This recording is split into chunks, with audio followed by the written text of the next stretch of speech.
bisnis sukses yang jarang orang tahu.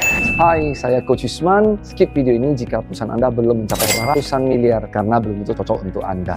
Nomor 1, karyawan makin banyak, total gaji karyawan juga makin besar. Tanggung jawab makin besar. Positifnya, Anda berhasil membangun perusahaan yang besar dengan 100, 200, 300, 500 ribu karyawan lebih. Negatifnya, apakah efisien? Apakah penempatan semua orang-orang ini sudah pada tempatnya? Karena caranya ada 2. 1, kita assess strength dan industri karyawan, dan kedua adalah rekrutmen juga benar. Nomor 2, total gaji karyawan yang sudah besar ini harus naik lagi tiap tahun gajinya. Berarti omset dan profit perusahaan harus naik untuk menutup gaji yang naik terus. Dan perusahaan lain juga pengen naik omset kan gitu kan. Positifnya, mau gak mau perusahaan Anda didorong untuk inovasi terus menerus. Dan inovasi ini hanya bisa terjadi ketika direktur utama Anda, CEO Anda ini melakukan 2 hal. 1, punya waktu untuk melakukan strategic thinking. Nomor 2, punya partner ngobrol yang lawan strength-nya berbeda kekuatan. Jadi bisa ngobrol menghasilkan inovasi yang baik. Nomor 3, hutang perusahaan makin besar, makin ngeri resiko. Hutang ini ada bunga harus dibayar. Positifnya, bank menganggap Anda bankable. Bank mau minjem duit karena artinya Anda berhasil. Negatifnya, bisa gagal bayar. Maka itu kita harus jaga di keuangan kita, rasio-rasio keuangan yang terpenting. Contoh 2 yang terpenting itu debt equity ratio, sama yang kedua lagi interest coverage.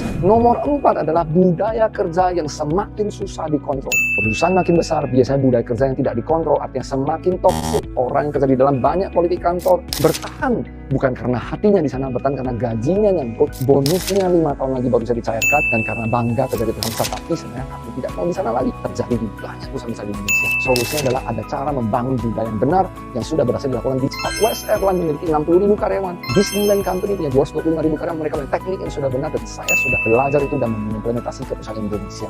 Jika Anda cocok dan relate dengan konten saya, silahkan follow saya. Jika Anda tidak cocok atau punya pertanyaan, silahkan tulis di kolom komentar ya.